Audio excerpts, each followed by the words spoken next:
Hi, and welcome to That's Ready Mysterious. Join me for an intriguing look into real-life mysteries. Who was the mad gasser of Mattoon? What was whaling at the Wilga waterhole? I'm not going to solve those mysteries, but they'll be interesting to learn about. I'm your host, Kelly with an I.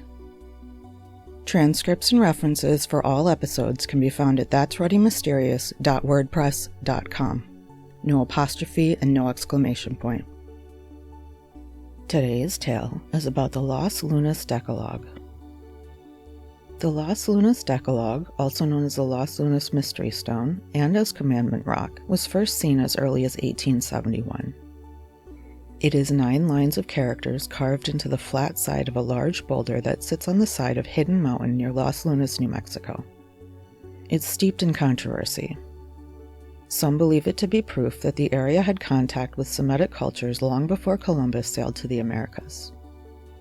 Who carved the Los Lunas Decalogue, and when? Hidden Mountain is about 35 miles, or a little over 56 kilometers, south of Albuquerque, New Mexico. The hike to reach Hidden Mountain and the Decalogue is considered challenging. The route up the mountain is steep, with difficult footing over loose rock. The Decalogue can be found on the northwest side of the mountain. The mountain is on New Mexico Trust land, and a permit must be obtained before hiking to the stone. The inscription on the stone is carved in Old Hebrew letters with some Greek mixed in. It's an abridged version of the 10 Commandments, or Decalogue. The Decalogue uses some Greek letters in place of some of the Hebrew letters. This shows the Greek influence on the work, as well as shows that the stone was created post-Alexandrian, despite the old form of Aleph being used. The letters Yod, Kaf, and the flat-bottom Sheen look very Samaritan in origin, as these letters date to as late as the 7th century AD.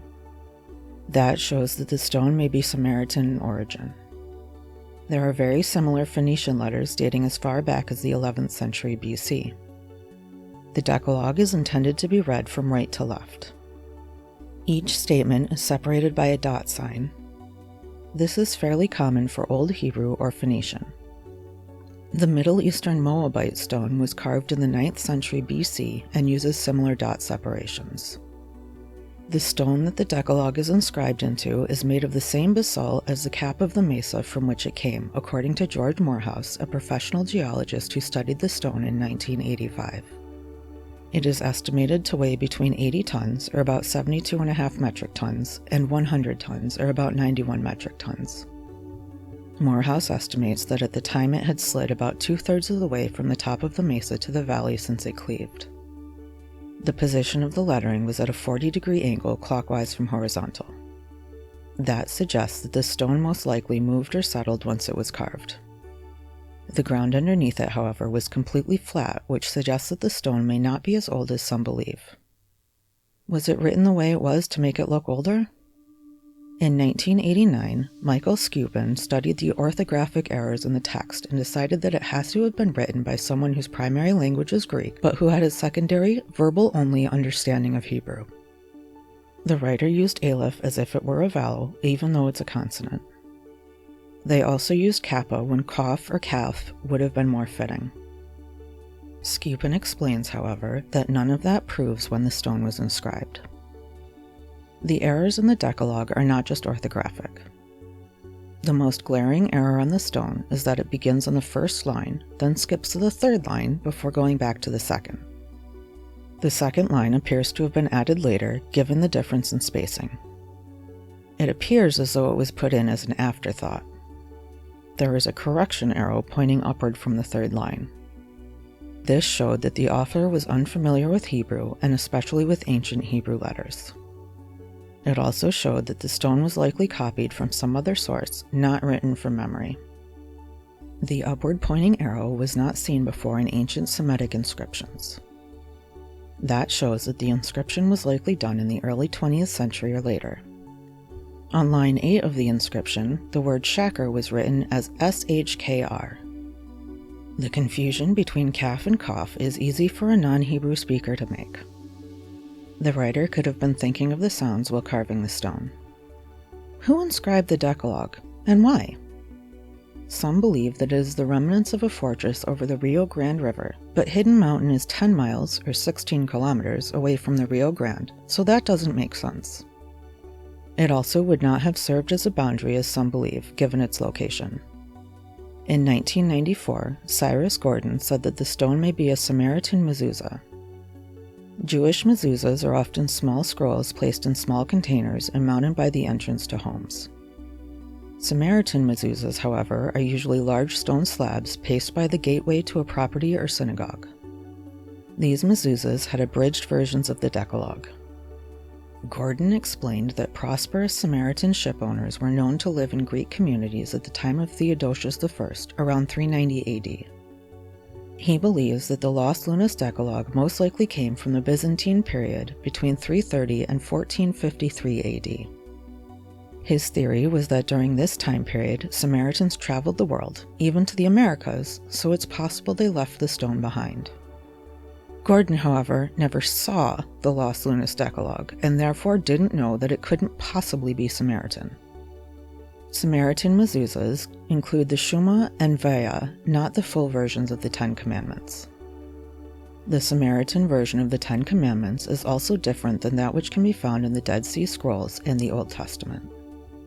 In 1996, Professor James D. Tabor from the Department of Religious Studies at the University of North Carolina, Charlotte, interviewed Professor Frank Hibben, a retired University of Mexico archaeologist.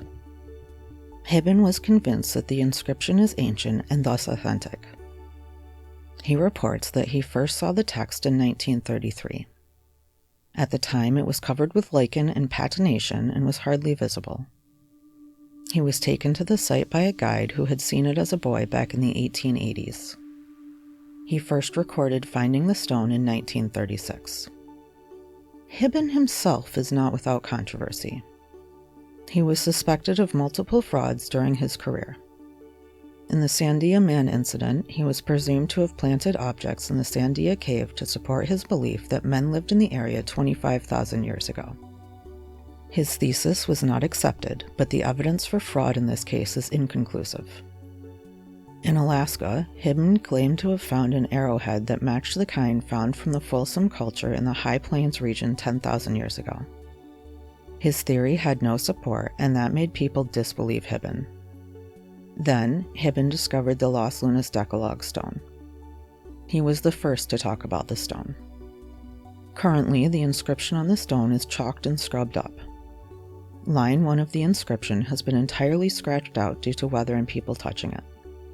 Morehouse compared the weathering on the inscription to the weathering found on a nearby graffiti dated to 1930. He says that the Decalogue is much older than the graffiti. He believed that 500 to 2,000 years was a reasonable estimate for the age of the Los Lunas Decalogue. It's believed that the Los Lunas Decalogue is likely a hoax, but perpetrated by whom? Some think it was a 200-year-old hoax perpetrated by a Spanish priest. Some others think it was created by a converso crypto Jew who settled in the area during colonial times. The settlement of converts from Judaism to Catholicism who had fled Spain might have taken place in New Mexico as early as the 17th century. Migration of Ashkenazi Jews to New Mexico occurred in the late 9th century. The biggest problem with the Spanish priest and crypto Jew theories is that the majority of the letters in the inscription weren't discovered until the late 19th to early 20th centuries. Some believe the Decalogue was made by Mormons to prove the aging of the Book of Mormon. This isn't likely, however, because the inscription is not promoted by Mormon scholars. Also, one major Mormon apologist and Brigham Young University professor stated the stone was fake. Still others believe that the Decalogue was created by an early 20th century University of Mexico professor who was looking for credibility, or possibly by a rancher from the time period who knew ancient Hebrew. Who inscribed the Los Lunas Decalogue, and when did they do it? Is it really an ancient inscription, or is it a hoax? What do you think?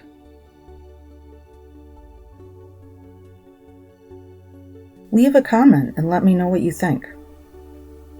Thanks for listening to today's episode of That's Ready Mysterious. Join me next week for another captivating mystery.